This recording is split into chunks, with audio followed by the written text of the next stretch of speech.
Technology has advanced from cleaning our teeth with urine and using electric fish to cure headaches to 3D printed meat and robotic contact lenses. So let's travel through time and prove we're living in the future. Do you think you'd be able to get out of bed on time every day without your alarm?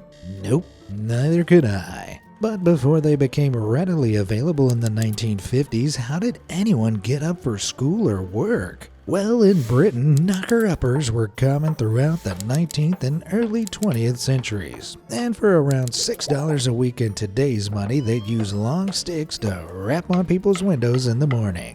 Some of the more advanced knocker-uppers even used pea shooters to speed up the process. It was such a normal part of society that many houses had chalkboards outside so they could note down the time that they needed to get up. Pretty smart, but I'd definitely run over to my enemy's house and make him late for work.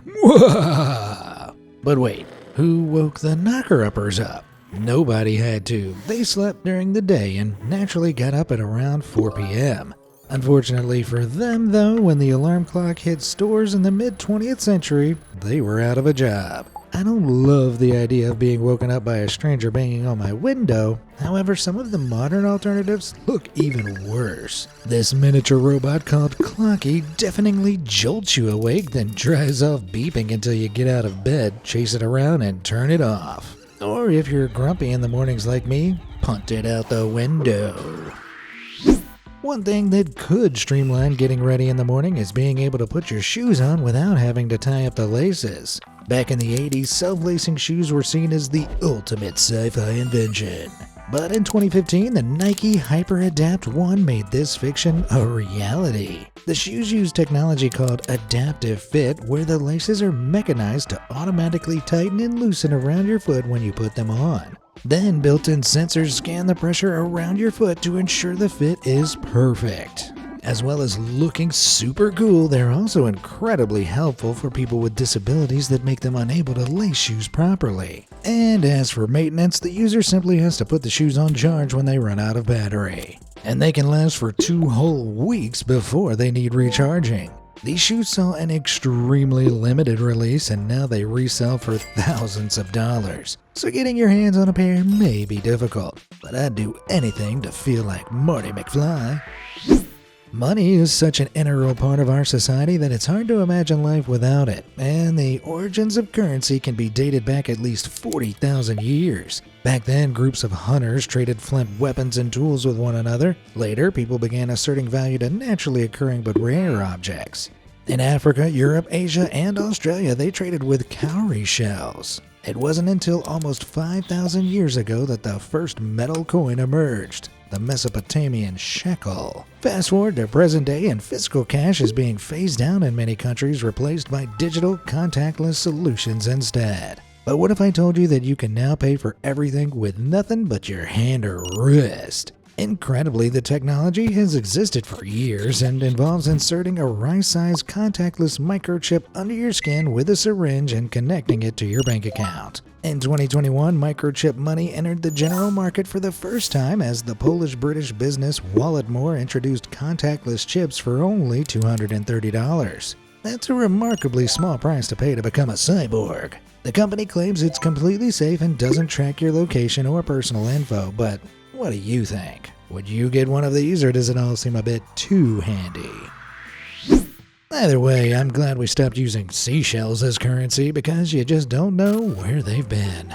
If there's one thing we take for granted, it's being able to wipe our butts with toilet paper. Yet TP wasn't widely available until China first mass manufactured it in the 14th century. And it didn't make its way to the US until the 20th century. So what did people do before then? Well, after unleashing the 4 horsemen of the poopocalypse on their toilets, early Americans would grab pretty much anything that was closest to clean up with, such as seashell straw or a dried corn cob. Ugh. Hopefully nobody got their dinner mixed up. Further back in history, the ancient Greeks preferred rubbing their rears with stones or ceramic fragments. Some pieces of ceramic have even been found inscribed with people's names, and historians reckon people did this to literally soil the name of somebody they didn't like. Imagine walking into someone's house and finding their toilet paper had your face all over it. How rude. The award for grossest bum plumbing instrument ever has to go to the ancient Romans, though. As well as having communal toilets that offered zero privacy, they also shared sponges on sticks called pterosoriums. That's right, the crazy crappers all picked from a bowl of soiled sponges to dab their derrieres with, before handing them off to the Romans sitting next to them. I don't think that would get past hygiene officials today. But what about the toilets themselves? Well, unsurprisingly, the waste systems of old weren't particularly advanced either. Back in medieval Europe, the occupants of castles would use rooms known as guardrobes to do their dirty business. They jutted out from the castle walls and had a poop hole which descended down the side of the castle and knitted a pit or a moat. Without a plumbing system, it was the unenviable job of so-called gong farmers to dig out the smelly, gross mess from the bottom and take it away from the castle. In fact, the guardrobe smelled so bad that people used to store their clothes in them because the pungent stench kept material-munching moths away. Mercifully, modern toilets have come a long way since then. The 2020s have seen the rise of smart toilets with heated seats and water sprays for an extra thorough clean. Some of them can even track your health through weight scales in the seat and technology that monitors your pee for signs of disease. These toilets can cost up to $12,000, but even our regular flushers are far removed from the castle crappers, thanks to the development of modern sewer systems. Wastewater is now disposed of through your toilet bowl before being filtered and purified at treatment plants and returned to rivers, oceans, and our water supply network.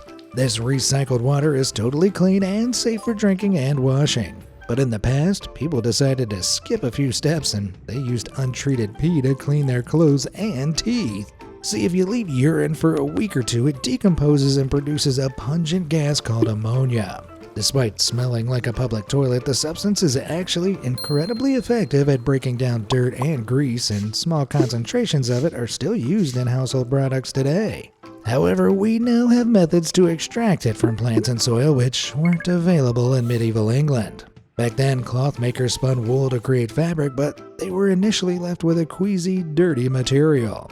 Their solution? Shamelessly going door to door and asking for as much pee as the occupants could give. At the end of this dire day, all the pee was poured into big pots and left until it became stale. Then, once ready, the dirty woven wool was dunked into the whiz and a fuller got in the pots to stomp on the clothes. This pressed the ammonia into the fabric, degreasing it and kicking up a rancid stench. That's gross. It wasn't just the Brits that used pee to clean, though. Way back in ancient Rome, people also used urine to clean their clothes and, wait for it, their teeth too. See, ammonia also has bleaching properties, so it actually did help to whiten teeth. But the other bacteria in urine made the Romans' mouths disgustingly dirty, and the ammonia damaged their teeth and gums. Brother, So today we whiten our teeth with safer ingredients like hydrogen peroxide instead. That's for the best, and all those celebs wouldn't be smiling so much if they had to keep their pearly teeth white the old-fashioned way. We've come leaps and bounds since brushing our teeth in Tinkle, but we were still making equally big medicinal mistakes just 50 years ago. When you think of x-rays, you probably picture a big machine in a hospital. But when the German engineer Wilhelm Röntgen invented the technology in 1895, the radioactive machines also became common in shoe stores. The technology was adapted to fit inside a strange device called a shoe-fitting fluoroscope that was widely used in the US and Britain in the 1920s. Before committing to a purchase, the fluoroscope showed customers an x-ray of their feet inside the shoes. It was heralded as a more scientific way to fit footwear, as well as a popular novelty amongst customers. But we now know that too much exposure to the radiation emitted during x-rays can cause several types of cancer, and swapping blisters for radiation poisoning doesn't sound like a great trade-off. To make matters worse, a 1943 study of the fluoroscope machines found they produced 750 times the daily safe level of radiation in under a minute, which could increase the risk of developing cancer by up to 20%. This is bad. Real bad. So the fluoroscopes were steadily banned throughout the US. However, as late as 1970, there were still 17 states that allowed them. Thankfully, in the modern day, there are now newer, safer ways of accurately measuring shoes, like this foot scanner by the company Volumental. The machine creates a 3D model of your foot with laser scanners before using AI to find your perfect shoe based on your measurements. Moving from radiation to artificial intelligence is definitely a big shift into the future. But the hospitals of old weren't much better than the shoe stores, and doctors throughout history have healed their patients with insane medical treatments. 10,000 years ago, Neolithic healers first started treating their patients with a grisly procedure called trepanning. This involved drilling holes in people's skulls to alleviate brain swelling caused by head injuries. What's going on with you? What are you talking about? It was carried out by a range of societies throughout history and was still used by doctors in 17th century Europe. But incredibly, there's evidence that it actually worked to treat injuries by draining blood before it pooled around the brain. Still, some societies also used it to release evil spirits from patients suffering from seizures or mental illness, so it wasn't totally scientific. The ancient Roman physician Scribonius Largus approached head pain in a different way by treating headaches with the electric black torpedo fish. After placing the aquatic animal on the sufferer's head, it would start zapping them with up to 50 volts of electricity at a time. And it worked. The electricity wasn't strong enough to cause harm, and it actually numbed pain. The only downside was having to, wear a wet living hat that electrocuted you. Luckily for us, the practice is as dead as old Scribonius. However, the concept of using electric shocks to soothe pain is still very much alive. Scientists studying the phenomenon at the City College of New York attached electrodes to the heads of migraine sufferers and sent mild electric shocks through them. After repeated sessions, they found the duration and intensity of their migraines was reduced by almost 40%. We're not entirely sure why it works, but the electricity may release neurotransmitters in the brain which relieve pain. If you want to try it out yourself, there's no need to learn to fish, as in 2014, a company called Cephaly started making electrically charged headbands that were designed to cure headaches. The sci-fi headwear is a big improvement on trepanning and the torpedo fish, but they do cost a cool $300, so I'll probably just stick to Advil, thanks.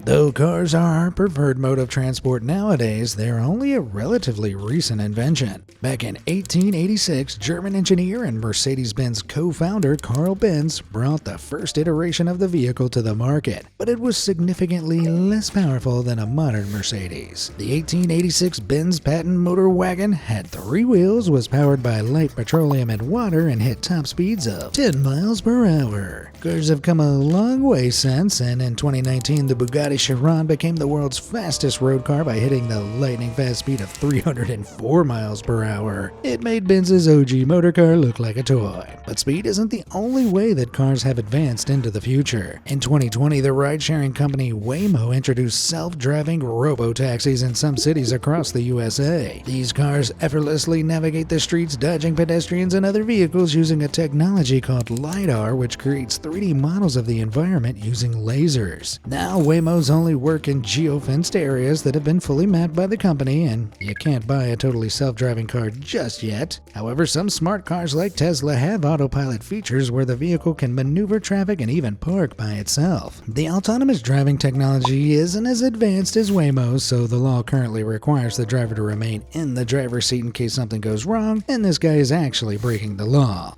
Guards!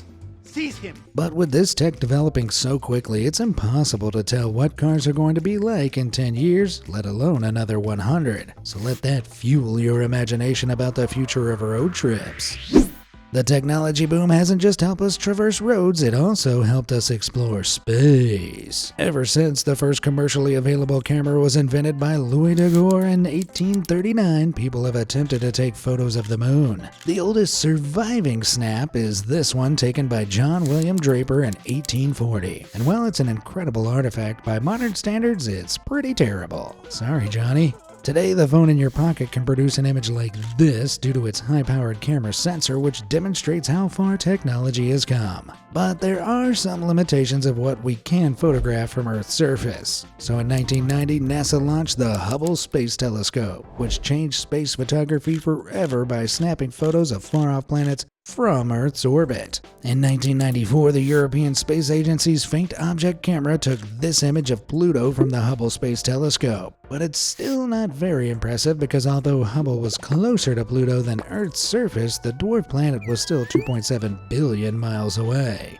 However, NASA kept improving on the concept, and in 2015, this pic was snapped from their New Horizons space probe through a super powerful telescope. New Horizons used 16 thrusters to leave orbit and travel across the solar system for 9 years, getting just 7,800 miles away from Pluto's surface. Knowing that, the difference between the two images is pretty understandable, but it's remarkable how rapidly technology advanced in 21 short years. Who's to say what could happen in another 21 or 121? Let's look at another piece of real technology that feels like science fiction: cloning. It sounds incredibly futuristic, but humans have been creating clones in real life for over 100 years. In 1902, the German scientist Hans Spemann created the first clone by tying a noose of baby hair around a salamander embryo inside its egg and physically splitting it in two. This allowed a pair of identical amphibians to grow and hatch. But since then, cloning has only become more advanced. Companies like the Texas-based Viagen Pets will allow you to clone your pets after they die, offering to resurrect your cat for $30,000 and your dog for $50,000. The process involves taking a copy of your pet's DNA and adding it to an egg cell that's had its own DNA removed. This egg is then artificially stimulated to start producing an embryo, and when it's placed into a surrogate mother, their offspring will be genetically identical to your beloved animal. The DNA samples have to be collected while your pet is alive, but they can be stored almost indefinitely, allowing us to create the first golden labs made in a lab, and a method of preserving your pet that's even creepier than taxidermy. But the craziest example of cloning came in April 2025 when the biosciences company Colossal brought an extinct species of wolf back to life. Kinda. The dire wolf was a gigantic canid that roamed North America over 100,000 years ago, and fossils have been uncovered all over the continent. Using a 13,000-year-old tooth and a 72,000-year-old bone, scientists were able to analyze ancient direwolf genes and use special enzymes to edit a gray wolf's DNA until it replicated the direwolf genome. This allowed them to create a genetically edited gray wolf embryo that was successfully implanted into a domestic dog who gave birth to the first direwolves to walk the planet in 100,000 years. Named Romulus, Remus, and Khaleesi, the wolves are healthy and living their lives in a preserve, proving that extinct animals can be resurrected. But the project has received lots of criticism, as people have noted that Colossal didn't actually use direwolf DNA in the process. They just modified regular wolf DNA to mimic the direwolf genome. So the creatures created aren't actually exact clones of ancient direwolves, and they're more like gray wolves that have been genetically engineered to have direwolf traits like a larger body. That's still pretty incredible, and Colossal have noted that similar forms of genetic engineering using real DNA samples can be used to prevent the extinction of endangered animals by cloning them as they die out. Personally, I hope that's all they use the tech for, or we might have a Jurassic Park situation on our hands. And we all know how that ends. Vacuuming really sucks, right? But the predecessor to the vacuum didn't suck at all. It blew. Back in 1901, British engineer Hubert Cecil Booth saw a demonstration for a dust-blowing machine that was supposed to clean train carriage carpets by dispersing the dirt. He realized that suction would be far superior, so he came up with the first ever vacuum cleaner. Nicknamed the Puffin' Billy, the vacuum was so enormous it had to be pulled by horses, and it would be parked on the street while its long hoses were fed through your windows. Once the machine was turned on, a gas-powered motor sucked dirt from inside the house and stored it in a glass chamber so people could stop and marvel at how much dust was being collected. It worked pretty well, but the sound was deafening. Plus, hiring Puffy Billy once cost $3,000 in today's money, about the same as a junior maid's yearly salary at the time. Despite starting as a luxury only the elite could afford, as time went on, vacuum cleaners became far cheaper and a lot smaller too. Today, tiny robot vacuums like Roombas are able to drive themselves around your house and use infrared light sensors to avoid walls and obstacles. However, while these vacuums are powered by electricity, they still follow lots of the same design principles as Booth's original Puffing Billy. So I bet he was glad he didn't leave that idea to collect dust. From a hammer that counts your hits per minute to a fork that vibrates when you're eating too quickly, there are now an endless number of smart devices on the market. but the most useful are smart watches that can tell you the weather, read your pulse, and even work as phones. They feel like a modern invention, but the concept of these gadgets was actually first marketed all the way back in 1984. The Seiko UC2000 both looks and sounds like some kind of wrist-mounted superweapon, but its actual functionality was a little less flashy. For almost $800 in today's money, you could snag a device that could be hooked up to a keyboard to program shopping lists, use as a calculator, and set alarms. But wait, there's more! The ultimate extension, the UC2200, transformed the watch into a mini computer. You could play simple games, dabble in a bit of coding, and even print out your work using the built-in thermal printer. Although this drained the battery pretty fast and it can only print receipt-sized pieces of paper, so you couldn't exactly use it to write your first novel. 40 years on, touchscreen smartwatches now have a gazillion uses, showing how far into the future we've come. But these powerful devices might not even exist if it wasn't for this old timer, so you have to respect your elders. Of course, computers are now more powerful than ever too, and a week of computing time on a modern laptop would take longer than the age of the universe to perform on a computer from 1959. Despite this increase in power, modern PCs have grown smaller and smaller, taking on some crazy futuristic designs. At the 2023 GITEX Expo, the computer parts company Cooler Master showcased the Sneaker X, a computer housing system that looks, well, like a sneaker. In terms of performance, a 1959 computer could process 100,000 instructions per second, whereas the Sneaker X can process over 5 billion. So the Super Sneaker is super powered, and you can't deny that it looks totally cool. Like cool, but forget it. Today, we can handle pregnancy and childbirth with a series of modern inventions, from ultrasound scanning to the pain-killing epidural. But back in the day, we had to deal with it in pretty barbaric ways, starting with the pregnancy test. When a woman is pregnant, her pee contains a reproductive hormone called HCG, which is what the modern pregnancy tests pick up. But before they became commercially available in 1978, German gynecologists Silmor Oschheim and Bernard Zondick developed another method of testing for HCG, injecting women's urine into immature female mice. In 1927, they found that if the woman was pregnant, the hormone in the urine would elicit a reproductive response in the mouse and leave a visible dot of blood on their ovaries. By checking for that blood, they could reliably tell if someone was pregnant or not. Similar tests involving rabbits and frogs were developed, and they were commonly used all over the world for decades, which was pretty cruel for the animals. But at least they paved the way for the more ethical method we use today. Testing for pregnancy wasn't always this scientific, though. In 16th century Europe, women would give their urine to mystical pea prophets who would inspect the sample. If the urine rusted a nail, changed the color of a leaf, or if the prophet claimed to see tiny living creatures within the liquid, the woman was announced pregnant. Unsurprisingly, there's no scientific evidence to back any of this up, and if you ever see little men in your pee, ladies, call a doctor. Unfortunately, this wasn't the only hokey medical treatment that people used to be subjected to, and doctors dosed their patients with this next deadly substance for centuries. In the 3rd century BC, doctors in ancient China became fascinated by the silver liquid metal mercury. China's first emperor, Qin Shi Huang, was told it was magical and he used to swallow mercury pills in order to attain eternal life. But mercury is incredibly poisonous to humans, and exposure can cause insomnia, muscle weakness, and death. Still, humanity didn't learn from Huang's mistake, and the killer chemical continued to be used as a cure. Between the 17th and early 20th centuries, an incredibly popular medicine called calomel was given to sufferers of almost every ailment, from ingrown toenails to cancer. It was considered a miracle cure, but one of its main components was, you guessed it, mercury.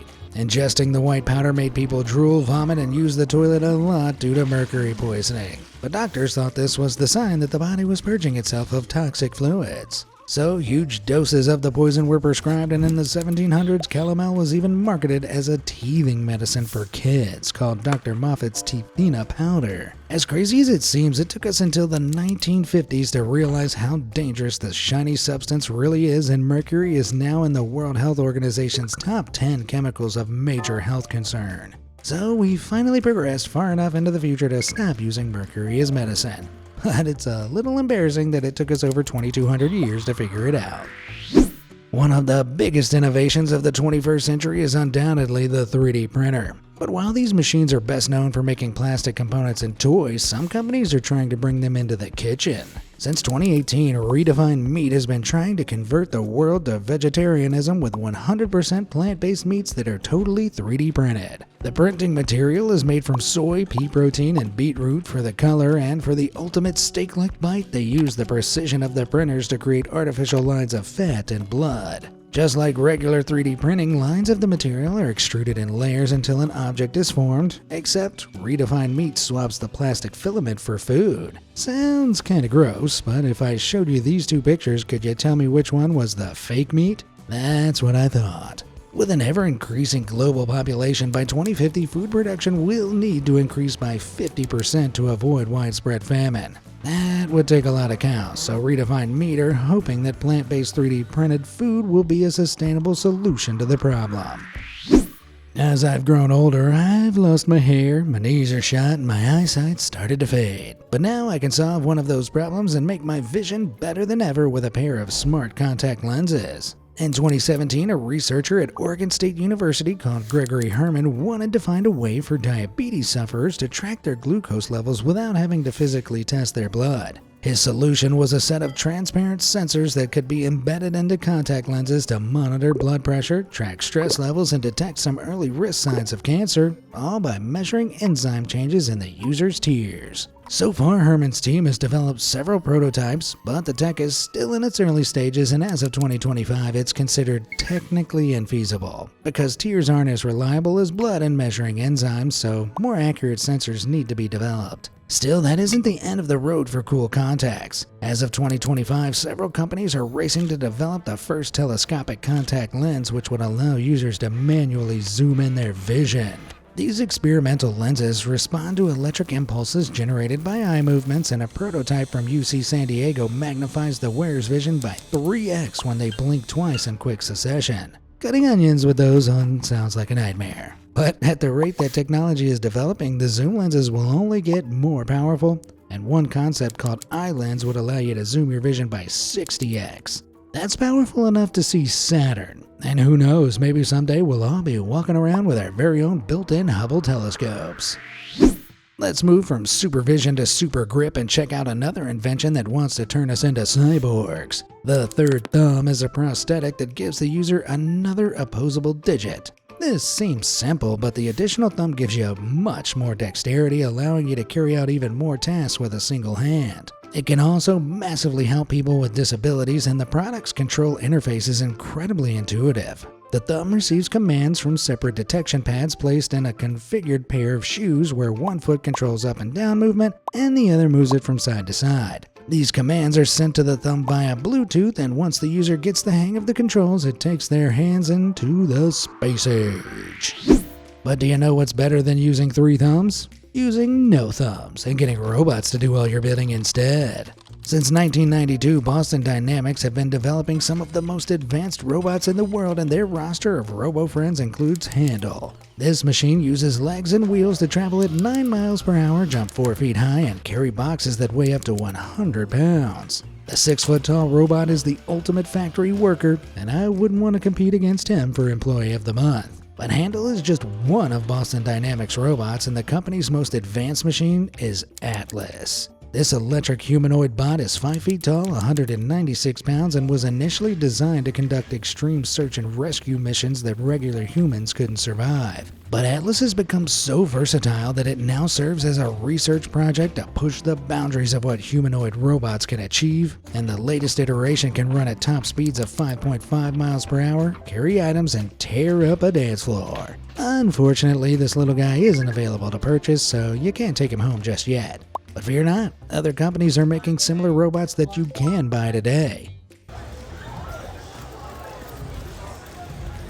This Cowbot is a G1 humanoid agent from the Chinese tech company Unitree Robotics that's been affectionately named Jake the Rizbot. The G1 is smaller, weaker, and less precise than Atlas, but it can run around and pick up items fully autonomously. With AI and for the modest price of $16,000, you can buy one yourself and use it however you'd like dressing it in a cowboy hat and letting it loose on the streets of Austin, Texas. Yo, G, that sleeveless plaid shirt is straight banging, and you flexing that smokular build like a boss? No cap.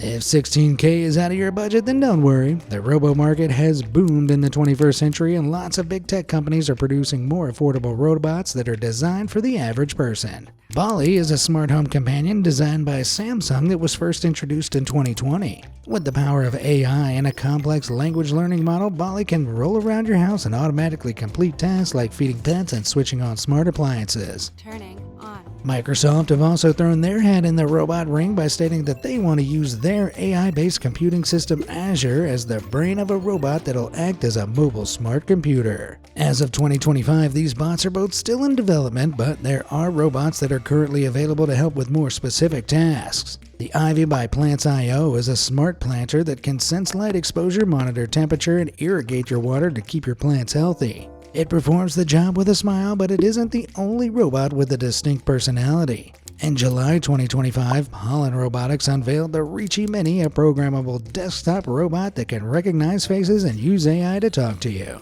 The Reachy's code is open source, meaning you can modify it to make the Reachy move around and even react to specific sounds. It also means that if the robot gains sentience and turns evil, you know where the kill switch is. If the Reachy does go crazy and set your house on fire, then fear not, I have a great way to put it out. The Soundwave Fire Extinguisher was developed by 2 undergraduate students at George Mason University, and instead of foam or water, the invention uses bass frequencies to put out flames. But how does it work? Essentially, a sound wave is a type of pressure wave that can displace oxygen and remove it from air molecules. Oxygen is the main fuel for fire, so this will promptly put out the flames, and this pressure is the same reason why you can physically feel your neighbor's music pounding through the floor. Even better, the students found that the best sound frequency for firefighting is between 30 to 60 Hz, the same frequencies often found in hip-hop and dubstep. And here I thought you couldn't fight fire with fire. Some infernos are too big to extinguish with drum and bass alone, and in recent years climate change has caused forest fires to become more frequent and devastating. In these cases, more advanced equipment is required. The Sikorsky S-64 air crane helitanker is a twin-engine helicopter equipped with 2,650-gallon tank that can carry around 22,000 pounds of water at a time.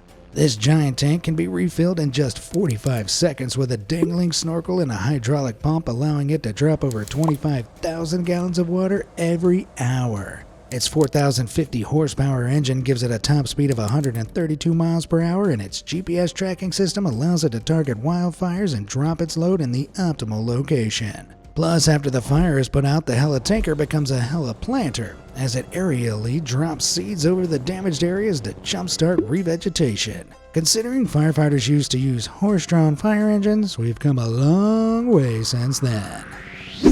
But let's move from a heli to hell, aka attempting to parallel park in a tight spot. Despite living in the future, we're still plagued by this everyday inconvenience, even though it was solved back in the 1930s. The inventor Brooks Walker had an idea that would allow even the worst driver to parallel park: the fifth wheel. This spare tire is lowered with a hydraulic pump lifting up the rear end of the car. Then it turns the vehicle in a complete circle, allowing it to slot into the tightest of spaces. Unfortunately, this genius design never caught on in the US because the system was expensive and used up all the trunk space. But in 2024, Hyundai brought the old invention into the future with their crab-walking concept car, Mobion. When the car enters park mode, the wheels rotate 90 degrees, allowing you to drive sideways to neatly fit into your spot. I gotta get my grandma one of those. Now let's take a peep at some space-age roofing tiles. At first glance, you may think these are just regular shingles, but would you believe that they're actually solar panels? See, despite the environmental and economical benefits of solar panels, the biggest downside is that they're so stinking ugly. So in 2016, Tesla's Solar Roof attempted to fix this inherent problem by designing solar panels that looked exactly like standard roofing tiles in an array of designs and colors. The tiles aren't just an aesthetic improvement, and they're also built to withstand impact and weathering, so they last for longer than traditional panels. But unfortunately, the tile's solid surface does mean that they're less efficient, with a solar efficiency of 14 to 18% in comparison to a typical panel's 23%. However, because Tesla's tiles are visually indistinguishable from regular roofing, it could encourage more people to use them, increasing the overall amount of renewable energy being generated despite the drop in efficiency. So these spruced up solar panels are definitely a sign that the future of renewable energy is bright, especially since Tesla's other products have worked so well. Let's hope these does go a little better. Which technological advancement impressed you the most? Let me know in the comments below and I'll see you next time.